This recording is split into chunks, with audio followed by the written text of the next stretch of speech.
On poursuit sous le thème de la 4e édition du Salon des animaux exotiques. On est toujours avec Johnny Doré, mais en compagnie de deux éleveurs qui nous amènent leur bébé aujourd'hui ce matin.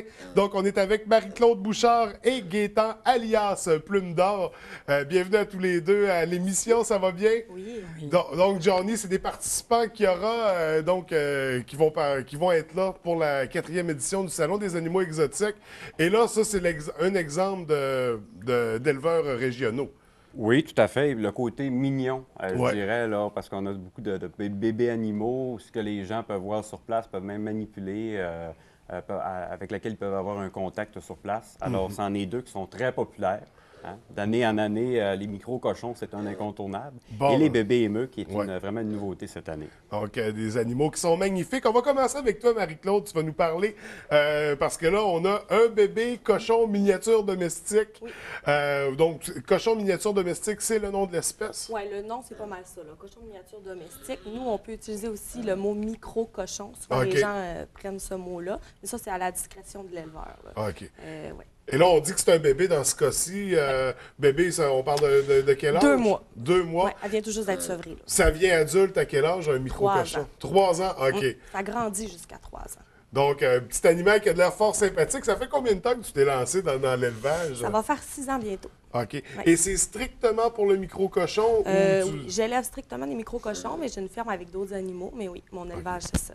Puis comment tu as découvert ça, le micro-cochon? Parce que moi, c'est la première fois que j'en entends. Ben, OK. C'était la première fois qu'on en entendait parler.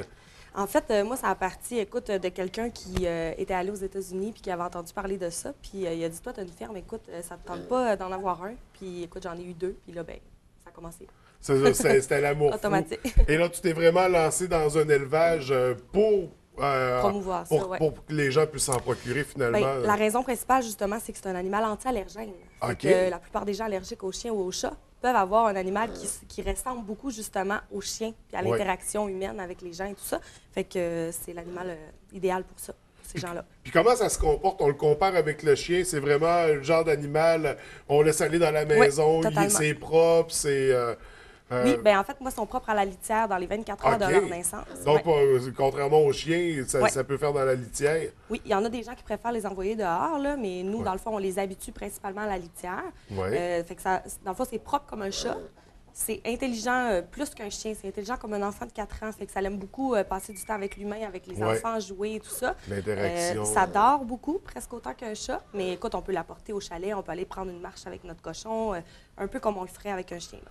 Donc, il vit très bien à l'intérieur. On peut l'amener à l'extérieur également, avec nos saisons québécoises l'hiver, Oui. pour les habiller un peu, Ben j'imagine. oui, c'est ça. Un petit chandail, un peu comme on traiterait un chien de petite taille, Ouais, là, qui va être ouais. plus frileux, là, mais oui, on peut l'apporter avec nous. Et une fois adulte, là, ça ressemble à quoi? C'est quelle grosseur? Ça ressemble à environ un chien moyen, dans les types bulldog. Tu sais, un chien qui est plus court sur pattes, mais massif, là, OK. dans ces shapes-là. Ouais. Donc, ça prend quand même... c'est pas tant miniature que ça, C'est finalement. pas... Ben en fait, on n'oublie pas que le porc de consommation pèse autour de 500-600 Ah oui, ça devient livres. Là. gigantesque, Fait que, ouais. tu sais, pour nous, un 13 à 17 pouces de haut qui est en bas du genou, comme un chien moyen, c'est miniature. Ouais, c'est petit OK? pour- C'est pas un chihuahua. On s'entend, c'est vraiment un chien moyen. Et est-ce qu'on sait si ça a été un croisement qui a apporté le micro-cochon comme ça? C'est sûr qu'au fil des années, il y a plusieurs croisements qui ont été créés, là, puis il y a des races justement qui existent principalement, qui sont pures, qui sont déjà miniatures. Par exemple, le Juliana, qui est très populaire aux États-Unis. Suite à cette race-là, il y a eu d'autres croisements qui ont ratissé la race, évidemment. OK. Ouais, là maintenant, ben, on a le micro-cochon miniature domestique. Là. Et là, dans le cas de ce petit bébé-là, comment il s'appelle? C'est un mâle ou une femelle? Écoute, ça, c'est une petite femelle. Ah, OK. Elle s'en va dimanche en Gaspésie, dans sa OK. nouvelle famille, puis elle s'appelle Percy. Elle a l'air assez colleuse. Hein? Oui, Tu sais, c'est un animal qui aime beaucoup la chaleur, oui. Ouais, ça a l'air très attachant comme Oui. animal. Puis comme on disait, c'est comme un enfant de 4 ans, Totalement. finalement. Là. Oh, Donc, c'est une autre expérience que le chien. Là. On Oh, est oui. dans une autre aventure. On là. peut lui parler comme on parlerait à un enfant. Alors, on n'est pas obligé de donner des ordres précis avec des petits mots. On peut utiliser des phrases. Oh oui, ils comprennent beaucoup de choses. Donc, c'est complètement fascinant. Les gens auront l'occasion d'en voir pour la 4e édition du Salon des animaux. On va revenir un peu plus tard pour les informations, comment te contacter. On va venir vous trouver M. Gaétan, alias Plume d'Or. Plume d'Or, bon, vous nous apportez également... Là, ça se trouve à être Un bébé émeu un bébé émeu. qui a OK. une semaine. d'une semaine. Donc, on est dans le thème des bébés. Vous, ça fait combien de temps que vous êtes dans l'élevage des émeus? Je suis pas directement juste dans l'élevage des émeus. Moi, je me consacre à toutes sortes de petits animaux exotiques comme des poules de fantaisie, des canards, des ouaies, des pigeons. OK. Je garde un peu toutes sortes d'oiseaux. Donc, c'est ça, on se Puis, spécialise dans les volatiles. Oui, mais pas spécialement dans les émeus. Je fais surtout des bébés émeus. OK. Présentement, je m'achète des œufs, puis je fais éclore des bébés, puis on le montre ça aux gens. Les gens trouvent ça beau. Puis... Et là, est-ce que l'œuf qu'il y a là devant moi, là, sur la table présentement, est-ce que c'est un œuf d'émeu? Oui, c'est un œuf d'émeu. Mais c'est complètement Qui était- magnifique. On le voit présentement à l'écran. C'est toujours de cette couleur-là? Oui, c'est OK. verdâtre comme ça, mais les teintes, des fois, sont différentes. Il y en a des plus foncés un peu. OK. Là, on voit un bébé. On voit la grosseur de l'œuf. On se pose la question, coudonc, c'est gros comment une fois adulte, cet animal-là? C'est- Je dirais à peu près la hauteur d'un humain, là, peut-être cette hauteur-là, là, OK. avec le cou, la tête, parce que ça a un grand cou. Donc, comme tu mentionnais pendant la pause, Johnny, c'est dans la famille de l'autruche, là, l'émeu.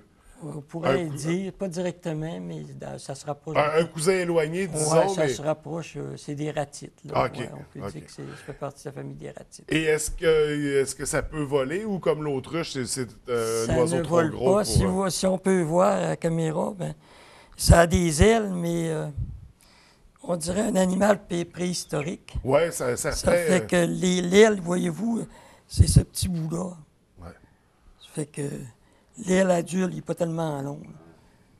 Donc, petit oiseau qui devient gigantesque.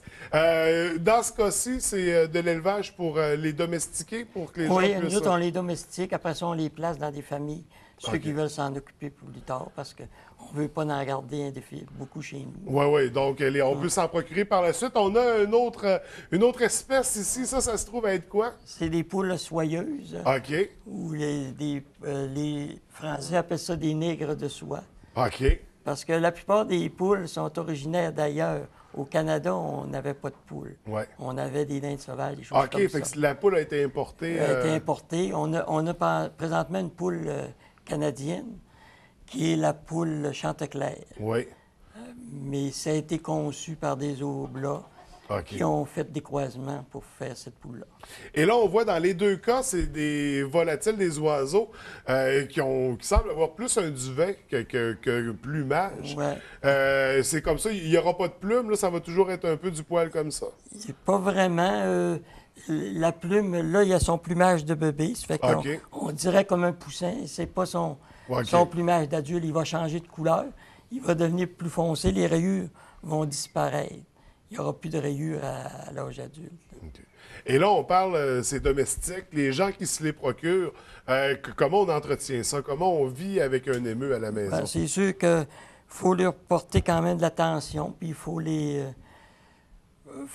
entretenir assez bien, Ouais. au moins les nettoyer au moins une fois par semaine. Parce OK. que c'est quand même c'est quand même un gros oiseau, Ouais. puis il fait quand même assez d'excréments, c'est beaucoup de travail aussi. Et ça, c'est le genre d'animal qu'on peut avoir à l'intérieur ou c'est vraiment extérieur? C'est plutôt à l'extérieur, Ouais. là, parce qu'il vient assez gros, ça fait que OK. on peut pas placer ça dans une maison, là, ce serait impossible. Et là, des œufs comme ça, là, j'imagine que c'est comestible. On peut faire des... Oui, c'est comestible. Tout œuf est comestible à condition qu'il n'est pas couvé. OK.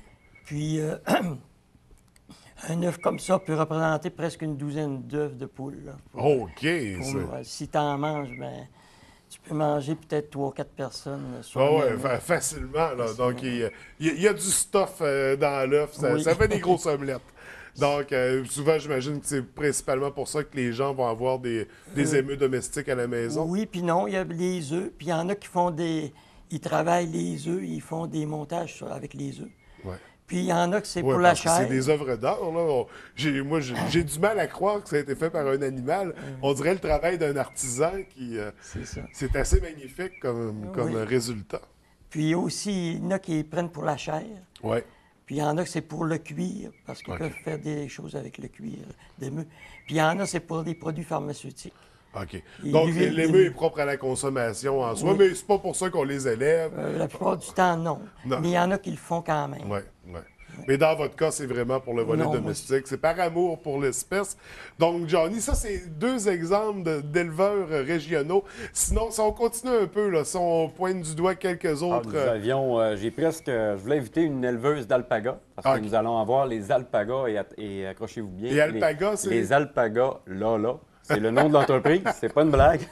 Alors qu'il nous vient de Saint-Ambroise, c'est la première année que nous présentons les alpagas. Et c'est quoi exactement un alpaga? Les alpagas, ce sont des camélidés, au même titre que l'énorme dromadaire que nous avions déjà présenté lors du salon. Alors, et puis énormément de produits qui sont faits, des foulards, des draps, toutes sortes de... Fait qu'on va plus loin que la présentation de l'animal, là. C'est aussi ce qui va autour, comme on mentionne, des produits qui sont faits à partir de... Vous allez avoir l'éleveuse qui est sur place. C'est ce qui est intéressant, c'est que tantôt, je buvais presque à leurs paroles. Parce que c'est vraiment, ils sont passionnés. Ils nous expliquent comment est-ce qu'ils... toute la relation qu'ils entretiennent avec l'animal, tout de suite en partant. Je pense que c'est quelque chose qu'on privilégie beaucoup là, lors des salons. Puis quelque chose qu'on voudrait maintenir très longtemps. Bien, gars, on passe juste quelques minutes, puis c'est ça, on est complètement emporté. C'est vraiment passionnant. On ferait des émissions complètes avec vous, avec tous les deux, mais pour l'instant, on va vous rencontrer au Salon des animaux exotiques. Les gens pourront, pour l'occasion, voir vos animaux, vous poser des questions. Et sinon, après le Salon des animaux exotiques, comment on peut entrer en communication avec vous? On va débuter avec toi, Marie-Claude. Comment on peut t'appeler? Là, on en veut un cochon. Mais en fait, la meilleure option, c'est ma page Facebook. C'est vraiment, il y a beaucoup de gens qui sont là-dessus. Dans le fond, on peut la visiter en cherchant cochon avec un S, miniature avec un S. On est autour de 25 000 fans déjà. Là-dessus, on affiche nos portées, nos activités, comme on a déjà affiché qu'on était ici ce matin et tout ça. Fait que les gens peuvent nous suivre là-dessus. Sinon, cochonminiature.com ou au 418-290-2833. Donc, mais par le site Internet, la page Facebook, il y a toutes les informations aussi. Ça va peut-être répondre à des questions qu'on se pose et j'imagine que tu fournis n'importe où au Québec, c'est provincial. On choisit nos familles, OK? On fait attention. Là, oui, c'est ça. Mais oui, écoute, j'ai même exporté en Europe, partout au Canada. Ouais. OK. Mais c'est pas une décision qui se prend à la légère. Là, je veux dire, voilà, c'est ça. Faut que les gens soient prêts à s'engager dans... Totalement. C'est comme une adoption. On parle d'un enfant de 4 ans. Oh oui, c'est ça. À long terme, c'est plus qu'un petit engagement. Il faut être prêt à l'élever pendant quelques années. Oh oui. Donc, cochon miniature au pluriel sur Facebook. On va visiter ça. De votre côté, Monsieur Plume d'Or, comment on peut entrer en communication avec vous? On peut communiquer avec moi, plumedor.ca, ou encore me téléphoner au 418-543-5784. 418-543-5784. Et là, allez vous rencontrer pour voir toute la gamme d'oiseaux que vous avez, que vous élevez. Donc, un vrai passionné. Deux vrais passionnés, en fait. Vraiment, merci d'avoir pris le temps de venir nous présenter vos animaux. C'est complètement fascinant. Et ce n'est que 2 participants sur la centaine qu'il y aura pendant la 4e édition du Salon des animaux exotiques. Johnny, c'est toujours un plaisir de te recevoir en studio. C'est toujours une rencontre haute en surprise, disons. C'est complètement... on invite les gens à y aller. On vise le 12 000, peut-être même plus. Donc, on rappelle les dates de l'événement? Donc, le 25 et le 26 avril, c'est à l'Aréna de Lucac. Alors, vous êtes tous bienvenus. Évidemment, on a en masse de place. Oui. Et les premiers arrivés pourront profiter de la dégustation d'insectes. Tout à fait. Donc, qui se fera au début de l'événement. Merci à tous les 3 pour votre passage. On vous souhaite beaucoup de succès pour l'événement et au plaisir de vous revoir. Merci beaucoup. Merci. Merci.